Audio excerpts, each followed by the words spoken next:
Vladai, labai trumpai, nes tu mėgsti trumpai, tavo šiaip pirmas komentaras po rungtynių. Net nežinau, šiaip norėjom atsirevanšuoti didesnių rezultatų, tikrai ne 5 įvarčių, bet turim, kad turim 2 taškai, važiavam toliau. Kažkaip pasirodė, nežinau, iš tribūnų žiūrint, kad tai buvo, nežinau, lengvesnės rungtynės, negu galėjo pasirodyti prieš varžybas, prieš rungtynės, ne? Ar tai buvo, ar čia biškelė apgaulės truputėlį buvo? Nežinau, kiek čia apgaulės, bet neturėjo jokių pusą 2 pagrindinių dar žaidėjų, tai tikėjomės ir jie, kad žais, bet kaip ir nepasirodė, tai gal ir tas truputį išmušimas iš vėžių.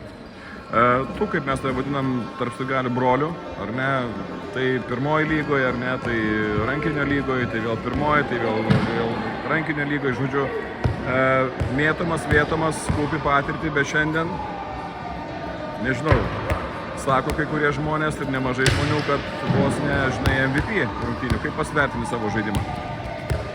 Nežinau, negaliu vertinti gerai, nes nesumečiau visų įvarčių, galėjau sumest daugiau, tikrai buvo ir klaidų labai daug gynybai, tai tikiuosi atidžiai per tai.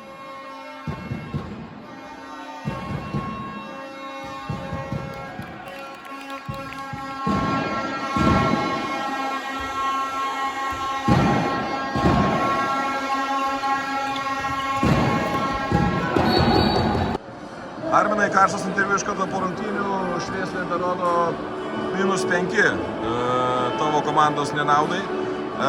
Tavo įspūdžiai po rungtynių visų pirma? Tai pirmiausiai atvykus nukraujavus šiek tiek buvo sudėtingiau žaisti pagal planą, kuriam ruošėmės. Čia prieš pat rungtynės tauriai praradom vieną, vakar praradom kitą, tai visą tai sujaukė mūsų trenerio mintis ir planus. Rungtynių eiga tokia, kur galbūt kovojom, dirbom, darėm ir pritrūko jaunimui gal šiek tiek patirties. Šviesa naudojo labai, jau dabar dažną taktiką prieš mus, asmeninė gynyba, tai sustabdo ir priverčia strigti mūsų komandos puolimą.